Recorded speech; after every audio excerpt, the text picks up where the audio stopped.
It's Joey G in the place to be. Chilling like Bobby Dillon. What's up, pups?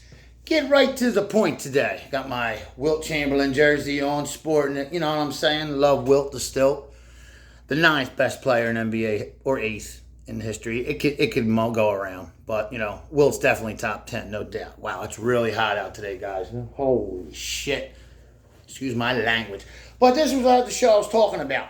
Would Michael Jordan would have gone an 8-peat? And the question is, no, he wouldn't have 8-peated. No. He would have 4-peated, yes, the first time before he retired and played baseball. Yeah, he would have 4-peated if he didn't go play baseball. Yeah. If the Michael Jordan didn't retire after they beat the Phoenix Suns and John Paxson hit that three, you know what I mean, in 1993 finals against the Phoenix Suns, Game 6 in the American Airlines Arena, Michael Jordan, after his father died in the summer of 93, retired to play baseball with the White Sox. Well, the Barons, their minor league team. And the thing is, if Jordan would have stayed, would he have gone on to win that year? And the Rockets were the team. And I do think, yeah, they would have beat the Rockets in 93, 94. Yes. The Knicks almost beat them. With Pat, and I love Patrick Ewing. But, I mean, he's not, like, dominant. And Hakeem did his shit. Hakeem's great. He's definitely top 10, top 11. You know what I mean? But they barely beat, they beat the Knicks, and that was a great, 93-94 was a great NBA Finals. The Rockets-Knicks went to 7 games, great. John Starks, one of my favorite players of all time. I know he's a New York Knick, but I love John Starks. I got heart like John Starks. John Starks is my guy. But, yeah, the Bulls were a 4-peat. They won 90-91. They beat the Lakers in 5. 91-92, they beat the Blazers in 6. 92-93, they beat the Suns in 6. 93-94, they would have beat the Rockets in 7. Because the record was that, going back to that too, they were Jordanless in 93-94. And they still went 55-27. The same exact record they had the year before with Michael. So imagine if Michael was there and he never retired and never got out of his groove. They had 55 wins without him. Put him on that team. They got like at least 62 wins, 62-20 they go. You know what I mean? So yeah, I definitely say they 4-peat. They would, after that Suns, they would have beat the Rockets. Maybe would have went to 6 or 7, but yeah. But here's where it gets tricky. In 94-95 season, the year that Michael did return, but say he did stay, and after they're coming off this 4-peat, and they're going into the next season, yeah, they go in and I thought about it. Yeah, I think they would have still beat Orlando. And they go in and they face the Rockets, who traded and got Clyde. This is all scenarios. You know what I mean? But even if the Bulls would have beat the Rockets, they still would have. They traded and got Clyde anyway, and they won. They beat the Knicks. But say the Bulls did play the Rockets in the finals in 93-94. And the Bulls won. They went out and got Clyde anyway, the Rockets. They were the 6th seed in 95. They were 48-34, and they swept the Magic. That's real life. But if Michael did stay, coming off the 4-peat now, they beat the Rockets. They meet the Rockets in a rematch. Michael's going for a 5-peat. They wouldn't have got it done that year. Hakeem, Clyde, they were just, their record wasn't great because they had a hard part at the beginning of the season. The second half of the season, they were on fire. I'm not going to say the Rockets would have swept the Bulls, but the Bulls lost Horace Grant. You know what I mean? They didn't have Rodman yet. You know what I'm saying? So, yeah, I think the Rockets would have won that in 6 or 7 on Chicago's floor, too, because Chicago would have had I don't know. Maybe Chicago, it depends what kind of record Chicago, but I'm betting Chicago would have had the better record because the Rockets were in the West and they were 48 wins. And the Bulls still have Jordan. They at least would have had 50 wins. A lot of scenarios here. You got to keep up. You got to, use your head. I'm talking if Michael Jordan would have stayed on Chicago and never retired. No, I don't think he would have 8-peated. I think they would have lost in 94-95 to Houston with Hakeem and Clyde. I don't think they would have got swept like Orlando got swept, but I think the Rockets would have beat them in 6 or 7, yes. And then, yeah, the next year, of course, they beat the Sonics and they beat the Jazz 2 years in a row. But something interesting said, like Sean Kemp said, he said Michael's great, Scotty's great. And he was talking about the 95-96 finals where the Bulls went 72-10, one of the greatest teams ever. Way better I don't care what anybody says about the Golden State team that won 73 games and they won 9. People can actually say, what was that, the 2015-16, 73-9 Golden State Warriors are better than the 95-96 Chicago Bulls? You're an idiot if you think that, because you want to know why? The Warriors were 73-9 and were up 3-1 on the Cleveland Cavaliers. 3-1. Minus LeBron James, that Cleveland team wins maybe 10 games that season. That whole time. LeBron didn't come back to them. And they were down 3-1. And yeah, it was LeBron who brought them back. He had a lot of help too. You know what I mean? But LeBron brought them back. And they beat them. So how can people sit there and say the 2016 Golden State Warriors are better than the 96 Bulls? That's just retarded. It's blarkly. It's blah. It's shit. Like, they didn't win. I can see if Golden State would have won. Then you got an argument. They lost. And they had a 3-1 lead. So all you new guys out there think you know everything and you love your city of Philadelphia. I love it too, but it's a shithole. Let's be real. Okay? It's a shithole. It's a shithole. Philadelphia is a shithole. I love it.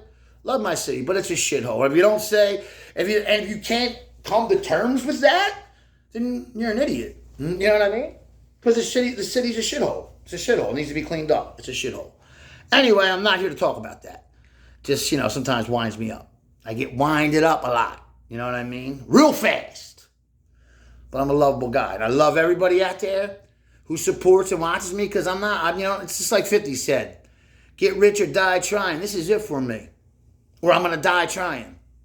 I won't stop. If I got to switch things up, I will. Getting back to basketball, though. Listen to me. Sound like a friggin' idiot.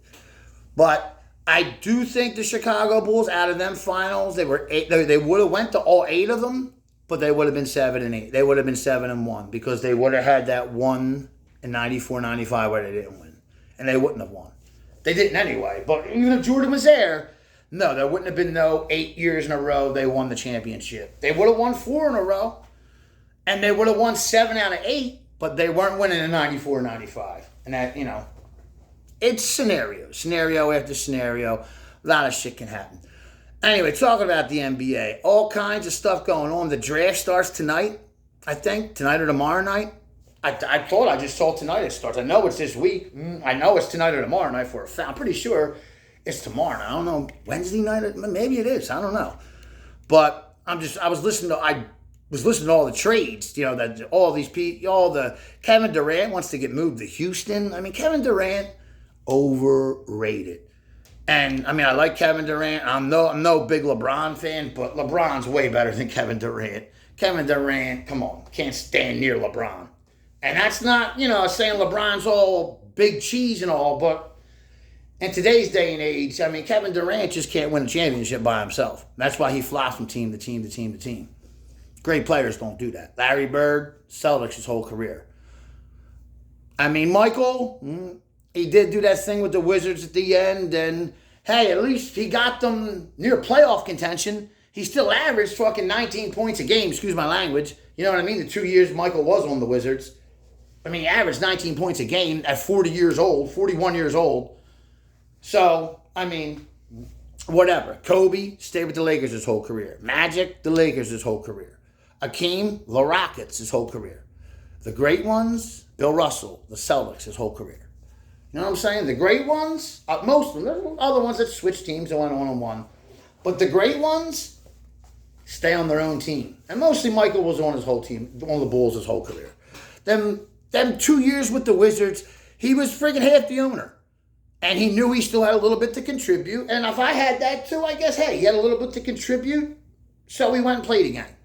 And the thing is, the second year he was with the Wizards, after the All-Star break, before the All-Star break that year, he was coming off the bench. He wanted the young guys to play.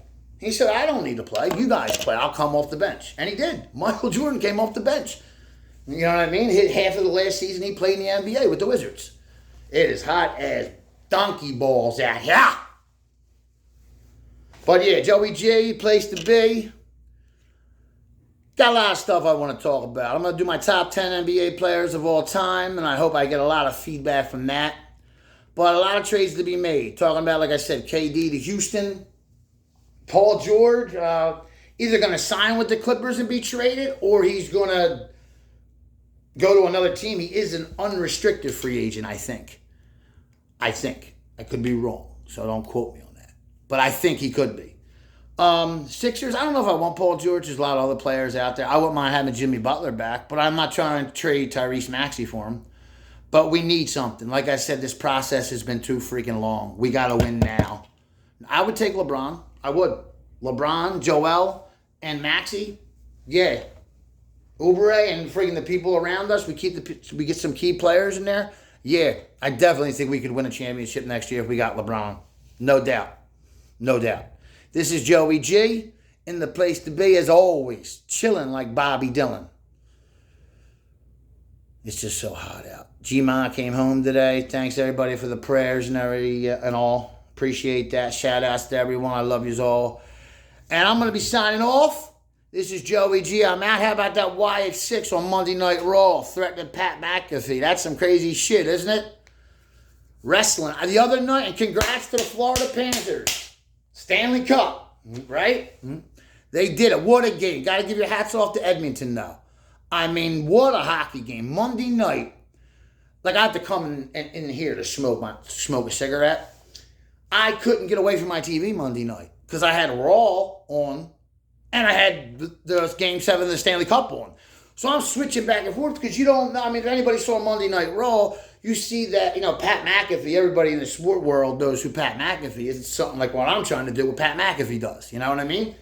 And he does wrestling. He does play-by-play on Monday Night Raw at Michael Cole, but he wasn't there Monday night. Funny because it was in Indianapolis, Indiana, and that's McAfee's hometown. And Sister Abigail came out with, the lights went off, and she gave this package to Michael Cole, and it said to Pat McAfee. And it said, play. And it's Bray Wyatt's brother, Bo Dallas, basically getting interviewed by himself. It's great camera work, great production. Hats off to the WWE production truck, because that production shit's great.